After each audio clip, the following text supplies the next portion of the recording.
Therefore,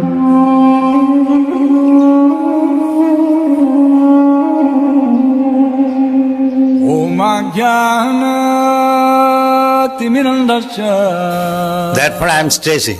ओम नमो भगवते वासुदेवाय। ओम नमो भगवते वासुदेवाय। ओम नमो भगवते वासुदेवाय।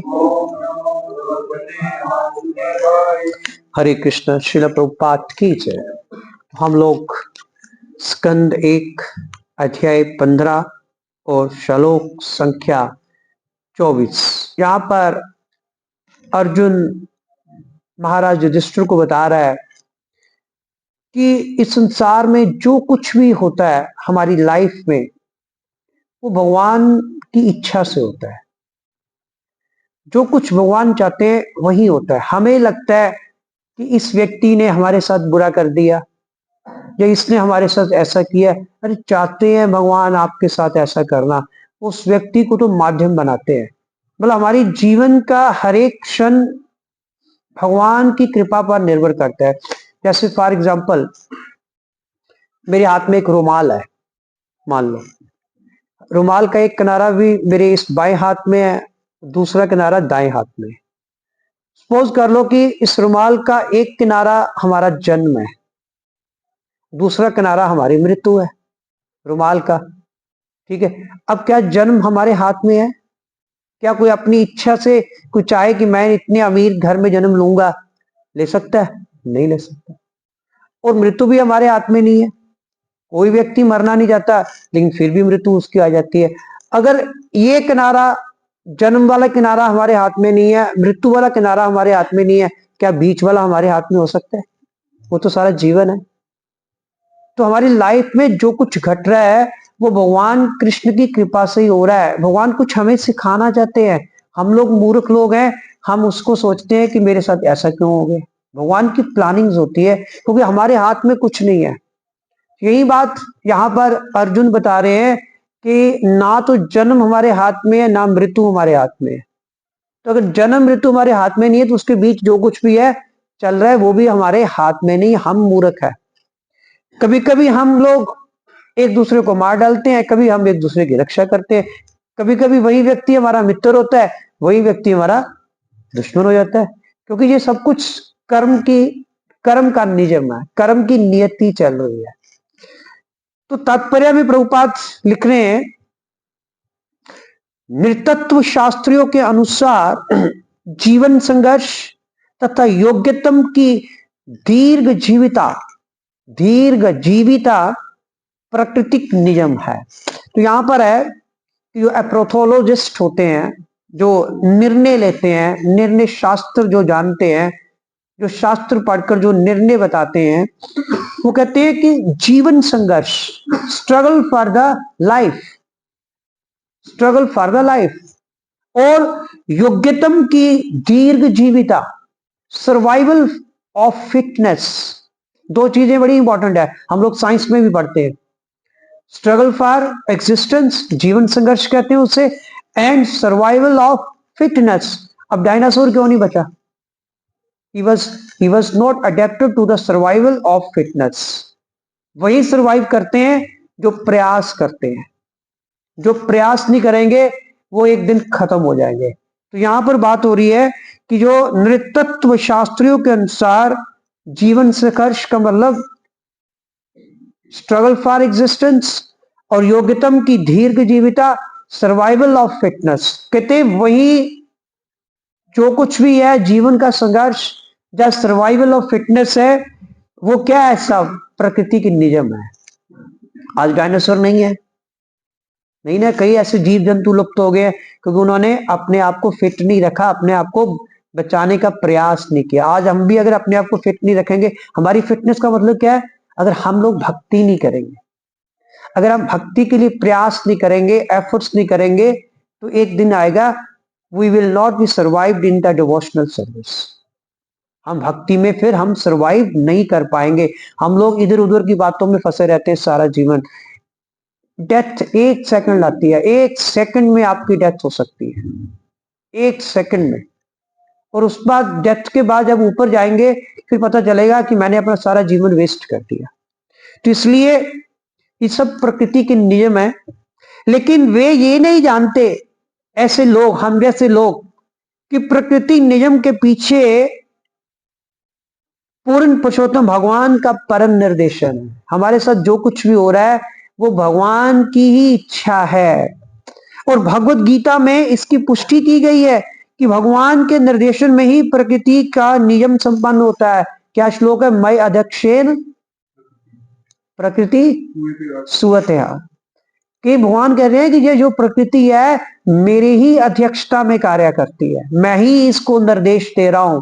जो कुछ हो रहा है वो मेरी ही इच्छा से, मेरे ही निर्देशन से हो रहा है। अतः जब भी विश्व में शांति रहती है तो इसे भगवान की सदिच्छा समझा जाता है। अगर विश्व में शांति है तो यह भगवान की इच्छा है। अगर विश्व में अशांति है, विश्व में उत्पात मच रहा है, तो यह भी भगवान की इच्छा है। अगर आज हम खुश रह रहे हैं, आज अगर हम बड़े अच्छे हमारे संबंध है एक दूसरे से, तो ये भगवान की इच्छा है। अगर नहीं है तो ये भी भगवान की इच्छा है। शांति और अशांति दोनों भगवान की इच्छा पे ही निर्भर करती है। भगवान की इच्छा के बिना एक पत्ती भी नहीं हिलती। अतः जब जब भगवान द्वारा स्थापित नियमों का उल्लंघन होता है तब तब मनुष्य और राष्ट्रों के बीच फिर युद्ध होता है। और जब हम भगवान के नियमों का उल्लंघन करेंगे फिर क्या होगा? मित्रता खत्म, फिर क्या होगा? युद्ध होगा आपस में, मनुष्यों में। ये भगवान के नियमों की उल्लंघना के कारण ही ऐसा हमारे जीवन में होता है। अतएव शांति का निश्चित मार्ग यही है कि भगवान के द्वारा स्थापित नियमों का पालन किया जाए। कहते हमारे जीवन में सुख, शांति, हैप्पीनेस, परम आनंद तभी हो सकता है अगर हम भगवान के नियमों का पालन करेंगे। वो नियम कौन से है? यत करोषि यदश्नासि जत जोहोषि ददासि यत तपस्यसि कौन्ते तत् पुष्पमद अर्पणम। भगवान कृष्ण यहाँ पे कह रहे हैं कि जो मैंने नियम स्थापित किए हैं कि हम जो भी करें, जो भी खाएं, जो भी यज्ञ करें, जो भी दान दे, वह भगवान की पूर्ण तुष्टि के निमित्त होना चाहिए। यत करोषि यदश्नासि जत जोहोषि ददासि यत तपस्यसि कौन्ते तत् पुष्पमदर्पणम। जो कुछ भी करो, जो कुछ भी दान करो, जो कुछ भी यज्ञ करो, जो कुछ भी तपस्या करो, भगवान कहते हैं नियम है ये, मेरे लिए करो। हम लोग क्या कर रहे हैं? हम लोग भगवान को नहीं कर रहे खुश, हम एक दूसरे को, लोगों को खुश करने में अपना जीवन व्यर्थ गवा देते हैं। तो किसी को खुश करने का प्रयास मत करो, सिर्फ और सिर्फ भगवान को प्रसन्न करने का प्रयास करो। अगर भगवान आपसे प्रसन्न है तो सभी आपसे प्रसन्न होंगे। अगर आप भगवान को एक तरफ करके दूसरों को प्रसन्न करने का प्रयास करेंगे, भगवान कभी भी प्रसन्न, कोई दूसरा भी प्रसन्न नहीं होगा। एक दिन वो भी आपसे रूठ जाएगा, वो भी आपका दुश्मन बन जाएगा। एक्सपीरियंसेस है आपके जीवन में। जब भगवान रहित हो जाएंगे आप, तो आपके जीवन में दुख ही दुख होंगे, कोई आपका मित्र नहीं रहेगा। तो इसलिए भगवान को प्रसन्न करने का प्रयास करो। तभी तो यहाँ पे नियम यही है, जो कुछ भी करो भगवान के लिए करो। दान भगवान के लिए, यज्ञ भगवान के लिए, तपस्या भगवान के लिए, जो कुछ भी करना है भगवान के लिए करो। अगर हम खा भी रहे हैं तो भगवान के लिए खाना है, सो भी रहे हैं तो भगवान के लिए सोवो। हमारी हर एक, ये प्रकृति का नियम है, ये भगवान का कानून है। और हमें विवेक से उन कार्यों में जिससे भगवान प्रसन्न होते हैं तथा वे कार्य जिससे भगवान रुष्ट होते हैं, अरे अंतर करना सीखना चाहिए। हम अंतर ही नहीं करते कि हमारा ऐसा कौन सा हमारा कार्य है जिससे भगवान नाराज हो जाएंगे, या हमारे ऐसे कौन से कार्य हैं जिससे भगवान प्रसन्न होंगे।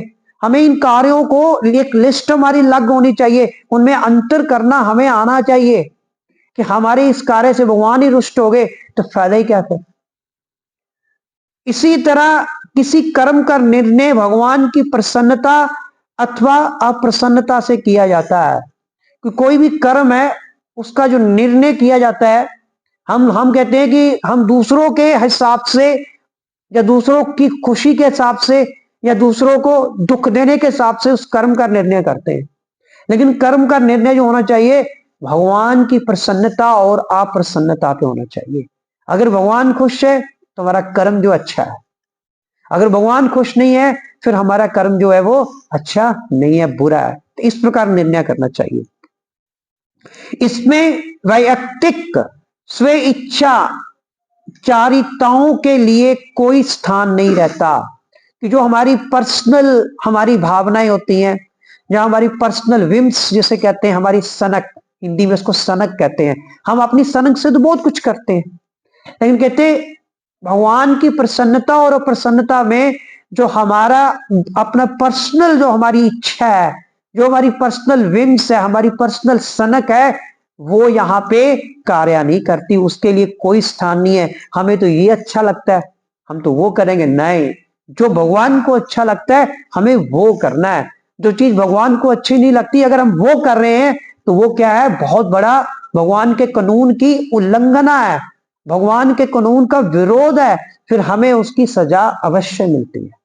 हमें कई बार लगता नहीं है लेकिन फिर भगवान हमें उसकी पनिशमेंट देते हैं जब हम भगवान के कानून की उल्लंघना कर रहे हैं। हम अपने मन से चल रहे हैं ना, मन से चलेंगे तो भगवान के कानून की उल्लंघना है। हमें सदैव भगवान की इच्छा अनुसार चलना है।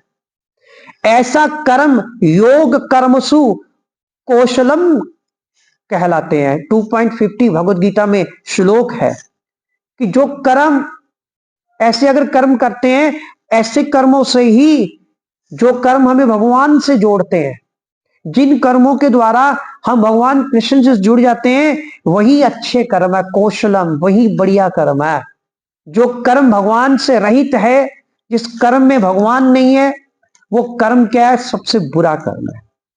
अर्थात किए गए कर्म जो भगवान से संबंध होते हैं, योग कर्म सुकौशलम, ऐसे कर्म जो भगवान से जुड़े हुए हैं वही अच्छे कर्म है। कौशलम बहुत बढ़िया कर्म, यही है किसी वस्तु को ठीक से संपन्न करने की कला। अगर आप चाहते हो कि किसी भी काम को हमने ठीक से करना है, अच्छी तरह संपन्न करना है, तो फिर वो कर्म जो है उसको भगवान से जोड़ दो। अगर आपकी किसी से कोई रिलेशन है, कोई मित्रता है, कोई दुश्मनी है, वो भी भगवान के साथ जुड़ी होनी चाहिए।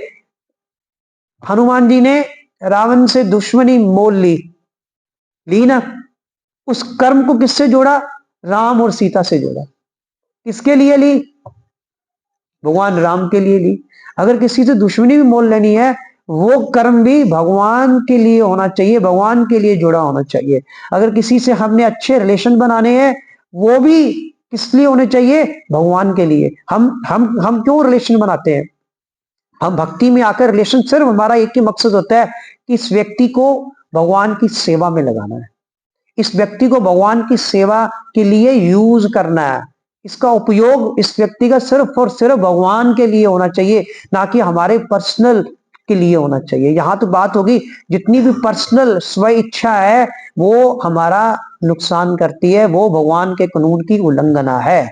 तो इसलिए ये कला है, भगवान इस श्लोक के माध्यम से कला सिखा रहे हैं कि हमें हर कर्म जो है वो भगवान से संबंधित करना है, तभी हम सक्सेसफुल हैं।